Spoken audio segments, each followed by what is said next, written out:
Okay, this video is called Why Christianity, Constitution, and Capitalism Are the Only Hope for Healthcare in the USA. All right, so it starts out by, just from the Bible, Genesis 1:27.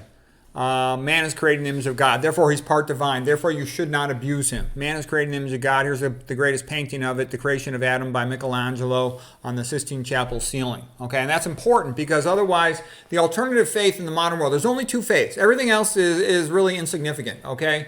America's not going to convert to Hinduism or Buddhism or anything else, all right? It's either going to become more Christian or it's going to become more atheistic. Atheistic philosophy is really Darwinism, the survival of the fittest, which means strength in the modern world is money, okay? Big money, there's a unification of the billionaire perverts to bring the world to communism, and they want to get rid of Christianity because they see it as their only real opposition, especially the white Christian men, okay? Take a look at the recent Hillary speech, for example. All right, so anyways, this idea of, the Bible, Genesis, man is created in the image of God. That's important because it raises up the little guy and says he's important. He's equal in the eyes of God. All right. Also, of course, we know from a health point of view, Genesis 1:29, I have put every plant on this earth that shall be food for you. Okay. And then let's talk about Exodus 15:26. And God said, if thou wilt hearken to the voice of the Lord thy God and will give ear to his commandments, I will put none of these diseases upon thee as I have brought upon the Egyptians, for I am the Lord God who heals you. So basically, we know that. That's not the point of this talk, though, but the low-fat vegan diet is what keeps you healthy. And also living like nature, like Adam and Eve, but keep your indoor heating and plumbing. Working with the day-night circadian cycle. We're made to be active in the day, sleep at night. People who work night shifts, much more cancer, prostate cancer, breast cancer, and other illnesses, heart disease, etc. Okay? So be like Adam and Eve, but keep your indoor heating and plumbing. Oh, yeah, and then I meant to also say the Sermon on the Mount. Oh, I got it covered up here. Sorry about that. So, and then Christ said, that which you do to the least of my brethren, you do unto me. And what that means is you don't abuse the little person. Most people are weak, okay? Most people, they're not that smart. You got to be nice to them. They're helpless, okay?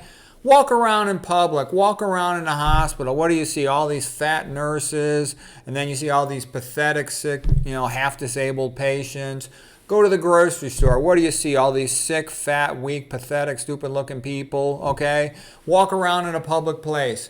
Endless, weak, sick-looking people, okay? Healthy, good-looking people, they're rare, okay? What I'm trying to say is most of these people are helpless. Unless there's something that says that they have intrinsic value, they're just going to be ripped off and robbed and cheated, okay? With atheistic Darwinism, that's what always happens. We've talked about this in lots of my other lectures. Conventional medicine is designed to pick the pocket of the patient. It's not designed to save them. Yielded a pill and send the bill sells drugs. It never cures diabetes, hypertension, obesity, any of that stuff, coronary artery disease, autoimmune disease, etc. Please, okay? So that what you do to least of my brother, you do unto me. Christianity is also big on forgiving people. Even when they don't necessarily really deserve it, it says give them at least one chance, okay? Okay, so here's Christ. He says, he who is without sin may cast the first stone. Here is the bishop in Les Miserables. He said, oh, did you forget these also? I gave these to you too. He gave Jean Valjean another chance, and Jean Valjean became a great man, and he protected the people, and he was a great mayor, and he protected, Fantine, okay? All right, and now here we get to Douglas MacArthur. Douglas MacArthur says, it's all going to make sense what I'm talking about. He said the most common cause of war is undefended wealth. So you've always got countries next to each other, and it's always the case that one is stronger, the other is weaker. And what typically happens in the world ever since the beginning of recorded time amongst humans is the stronger power says, our neighbor is a homicidal maniac. We must go and preemptively attack him so he doesn't attack us. And they go over there and they beat the shit out of him and they steal all their stuff. Okay? That's what most wars are. They're basically a racket to steal stuff from a weaker people. Who they think has something undefended. And, women should be careful about opening the borders because as far as third world men are concerned, they've got something the man wants and they can't defend it. Okay? And that's just a fact. All right, so now what am I getting at? People talk about the Middle Ages. Oh, were the Middle Ages, the Dark Ages, were they backward? Well, in some ways they were. I've studied, quite a bit about the Middle Ages, and I can tell you, it was the Catholic Church that saved civilization and built civilization. All right? All this type of crap, the Viking rage, they killed tons of Irish people. They would also sack and destroy a lot of the monasteries, steal all their stuff. And they would even often burn the monasteries and the monastery libraries. But luckily, there were enough monasteries which kept copies of all the ancient books of the ancient Greeks and Romans that most of them survived. Yeah, actually, most of Aristotle's books are burned and lost, and we just have copies of student notes and copies of notes from other persons who talked about Aristotle. We don't have, the primary books and manuscripts that much of Aristotle himself. Okay, well, the reason I'm telling you this is important because this is how it has always been since recorded time. The ancient Greeks were a rare escape from this, where they had a lot of free speech and a lot of aristocratic men that were well educated and did incredible creativity. So what I'm trying to say is, unless you have Christianity and Christian traditions, this is what you always get. Fight, fight, fight, let's rip off our weaker neighbor. Fight, fight, fight, let's rip off our weaker neighbor. It never stops. And then you get one tyrant, controls everybody, and says, do as I say or I'll kick your ass. You're not allowed to do anything individualistic. You're not allowed to do anything that might challenge me in any way. And they're always spying on all the people, taking away their freedom, not letting them have freedom of speech, not letting them defend themselves, not letting them create anything new. Look at the Soviet Union. They created nothing. Over 100 years, not one single piece of good art, okay, from the Soviet part of the country. The only people who do anything worth a crap are the ones that make fun of the Soviets, like Alexander Solzhenitsyn, Gulag Archipelago, and Boris Pasternak, Dr. Zhivago, for example, okay? This is what you grab. This is a Viking raid. You get endless amounts of this type of crap, the barbarians. For them, homicide's like a noble occupation, okay, is what was said by Thomas Wood. I'm actually currently reading this book right here. Thomas Wood, How the Catholic Church Built Western Civilization. I just finished this one right here, The Cave in the Light, the role of Aristotle and Plato in shaping Western civilization. I'll give you a close look at Thomas Wood's How the Catholic Church Built Civilization. These, by the way, are fantastic books. They're great.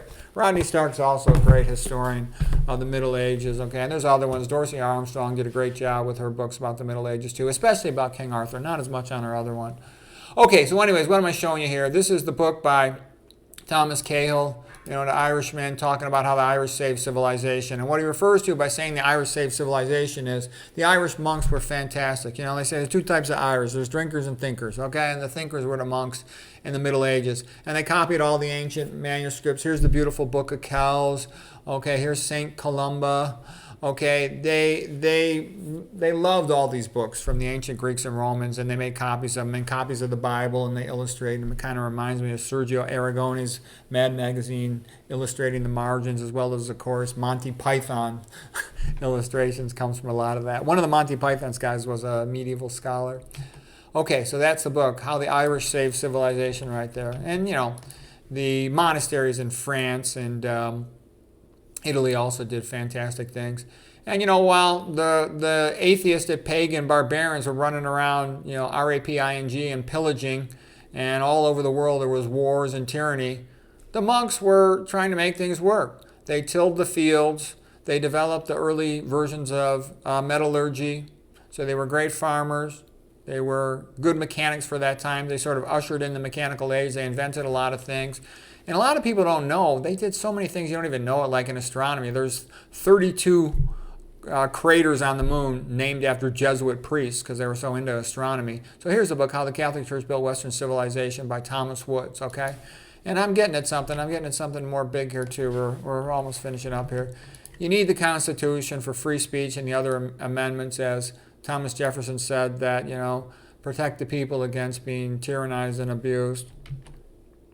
The Constitution of the USA. USA has the greatest founding fathers ever. Okay, the next thing I was going to say is here's Ayn Rand. In the last video I baptized her like Thomas Aquinas had baptized Aristotle because she did so much good. This lady is the smartest lady who ever lived. She's the greatest female philosopher who ever lived. She's one of the all-time greatest female writers who ever lived. Okay, she wrote Atlas Shrugged, and she wrote The Romantic Manifesto. So this is the best book about helping somebody understand economics. If you haven't read much economics, that's a great book to read. Then you'll understand the Austrian economist, and you'll understand all the other stuff. And if you're a total baby, you can read Kiyosaki's Rich Dad Poor Dad to start. Ayn Rand, The Romantic Manifesto. There's tons of good economic books, obviously. That goes way beyond the scope of this talk. It's all about her love of Christian writers.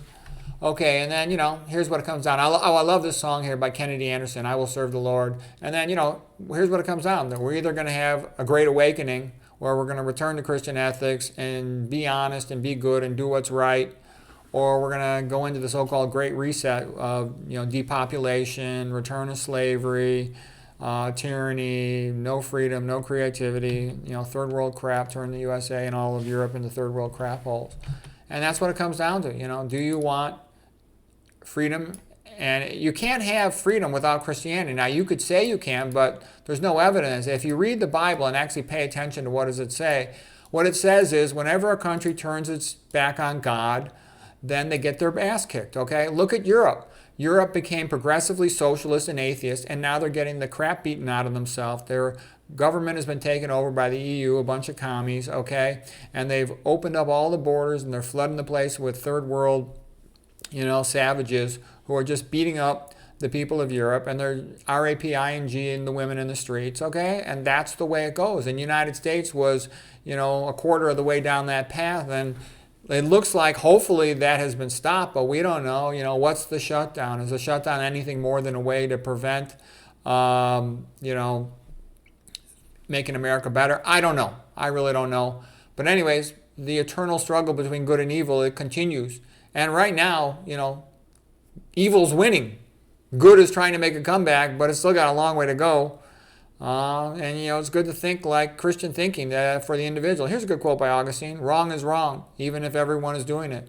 Right is right, even if no one is doing it. Okay?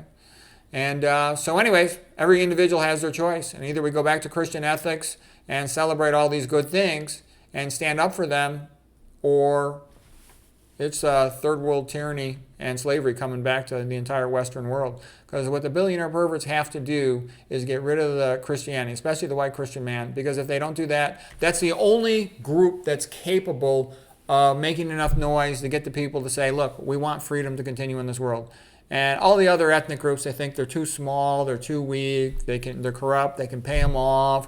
All that Asian stuff, it's not even a religion. Buddhism isn't a religion. Confucianism isn't a religion. Those are philosophy. Hindu isn't a religion. It's an atheistic philosophy. That can't stand up to communism. Nothing else can except for Christianity. Okay? And they know it's going to be men. Women, they just want to, get some money to pay for their kids. Okay? Women aren't going to stand up to anything. So, hopefully the women will help, but let's just be honest about how things really happen. So if freedom's going to continue, it's going to be because people say we want Christianity. And Christianity is the only thing that builds you up and protects you. If you don't have Christianity, you don't understand. Then you have atheistic Darwinism. Atheistic Darwinism says the common man is a monkey that talks. He has no rights. His ruler owns him like he owns a monkey. If the ruler wants to cut out his kidneys and sell them, the ruler has the right to do that. If the ruler wants his daughter in his bed, the ruler has the right to do that. If the ruler feels he's just a waste of space, the ruler has the right to do that too. You don't understand. If it's atheistic Darwinism, that means you as an individual are nothing but a talking monkey with no rights. You don't deserve anything except to shut up and do as you're told. Alternatively, Christianity says you're created in the image of God. All men are equal in the eyes of God. You deserve free speech, the right to life, liberty, pursuit of happiness, etc. Okay, so they're opposites. They're not similar. They're opposites. Anyways, healthcare can't be fixed because all the money comes from lying and cheating and drugging people and cutting them open, okay? You don't make money teaching them, here's how you become healthy. Eat a low-fat vegan diet. Meet your circadian rhythms. Don't put mercury in your mouth, okay? There's no money in that. Anyways, hope this was helpful.